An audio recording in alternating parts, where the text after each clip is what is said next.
जानिए हनुमान चालीसा जेल में क्यों लिखी गई थी। वो रहस्य जो आज तक आप सबको किसी ने नहीं बताया होगा। आइए सुनते हैं। आपने हनुमान चालीसा का पाठ किया होगा या कम से कम सुना तो जरूर होगा।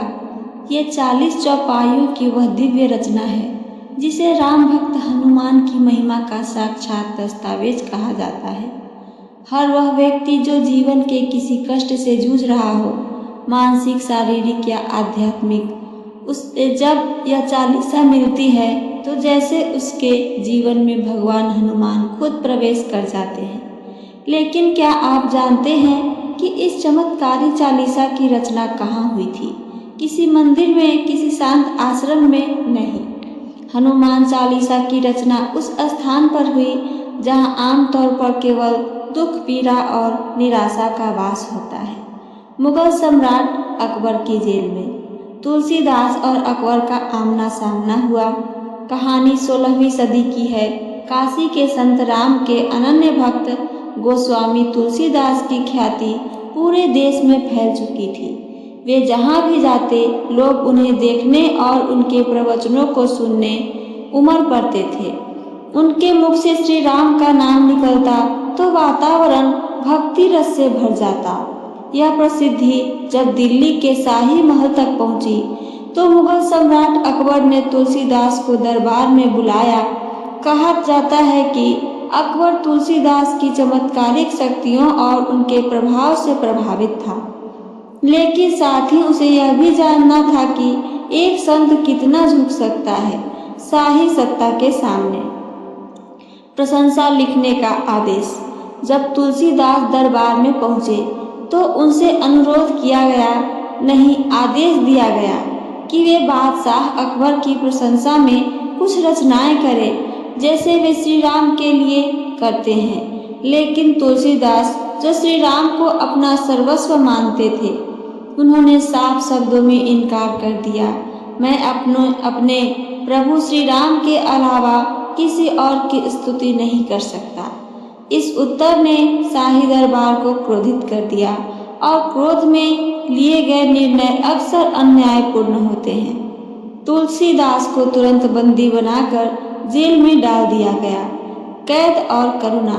जेल एक अंधेरी, सड़ी हुई, शीलन भरी कोठरी जहाँ न प्रकाश था, न शांति, न स्वाधीनता। परंतु तुलसीदास के पास था श्रद्धा का दीपक, राम का नाम और हनुमान जी की कृपा। कहा जाता है कि उस जेल की दीवारों के भीतर ही तुलसीदास जी को एक दिव्य अनुभूति हुई। उनके भीतर एक ऊर्जा प्रवाहित हुई और उन्होंने उस घोर अंधकार में हनुमान चालीसा की रचना आरंभ की। 40 चौपाइयाँ जो न केवल हनुमान जी की महिमा का बखान करती हैं बल्कि भक्त को संकट से बाहर निकालने का मार्ग भी दिलाती है। उन्होंने लिखा, संकट कटे मिटे सब पीरा, जो सुमिरै हनुमत बलबीरा।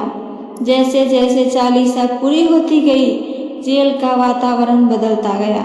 हनुमान जी की कृपा वहाँ मंडराने लगी। चमत्कार और बंदरों का हमला।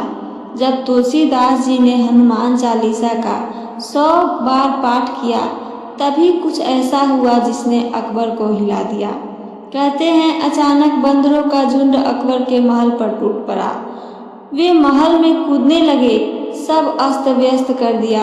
सैनिक परेशान हो उठे, किसी को कुछ समझ नहीं आ रहा था। किसी ने अकबर से कहा, जहांपना ये कोई आम घटना नहीं है, तुलसीदास की तपस्या का परिणाम लगती है ये लीला।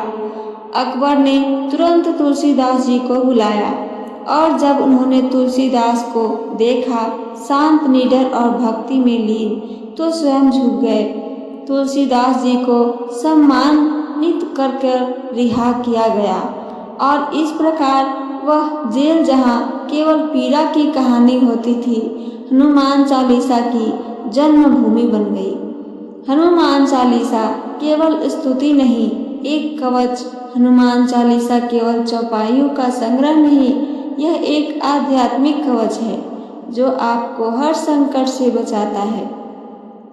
तुलसीदास जी की इस रचना ने न केवल उनके बंधनों को तोड़ा बल्कि आज भी लाखों लोगों की पीड़ा हर दिन हरती है।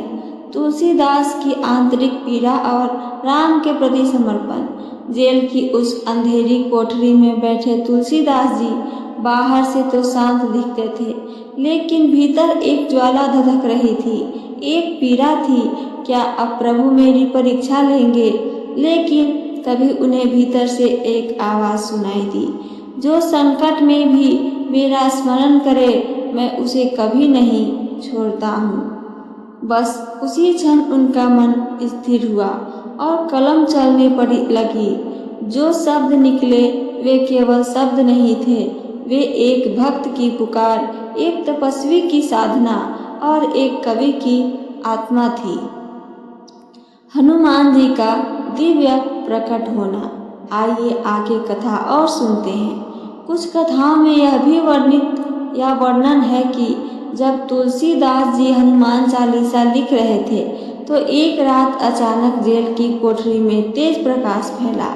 एक वानर रूप में कोई आकृति प्रकट हुई और तुलसीदास जी समझ गए प्रभु पवन पुत्र स्वयं दर्शन देने आए हैं। हनुमान जी ने उनसे कहा, तुम लिखो तुलसी, यह केवल चालीसा नहीं, यह कलयुग में मेरे भक्तों का रक्षक भी बनेगा। उस रात के बाद तुलसीदास जी का लेखन जैसे आकाश में उतरने लगा।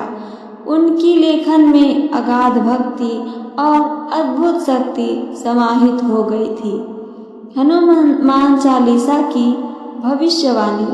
ऐसा भी कहा जाता है कि जब तुलसीदास जी ने चालीसा की अंतिम चौपाई लिखी, जो यह पढ़े हनुमान चालीसा होए सिद्धि साखी गौरीसा, तो उन्होंने स्वयं कहा, जिस किसी ने भी श्रद्धा और विश्वास से इसका पाठ किया, वह चाहे कितना भी बड़ा संकट में क्यों ना हो, उसमें हनुमान जी की स्वयं उनके साथ खड़ी रहेंगे।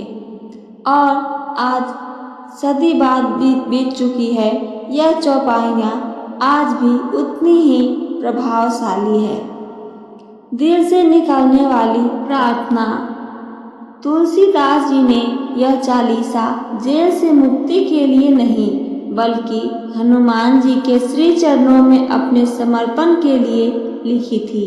वह तो पहले ही मुक्त थे अपने राम नाम में, लेकिन उन्होंने एक ऐसा हथियार रच डाला जो आज करोड़ों लोगों को संसार की जेल से मुक्त करता है। दुख, भय, चिंता, रोग, कष्ट सब समाप्त हो जाते हैं। अंतिम भावनात्मक संवाद। तुलसीदास जी की रचना से अकबर को जो संदेश मिला वह केवल एक राजाज्ञा से कहीं ऊपर था। उसने समझा कि संत की शक्ति तलवार से नहीं, शब्द से होती है, और वह शब्द जब भक्ति में डूबा हो तो ईश्वर स्वयं उसकी रक्षा करते हैं। अकबर ने तुलसीदास जी को मुक्त किया, पर तुलसीदास जी ने अकबर को आत्मज्ञान का द्वार दिखा दिया। तो ये थी मेरी आज की कहानी। मेरी कहानी आप सबको पसंद आई है तो चैनल को सब्सक्राइब करके वीडियो को लाइक करना ना भूलें। साथ साथ अपना एक प्यारा सा कमेंट करके हमें ज़रूर बताइए। सुनने के लिए धन्यवाद। जय श्री राम।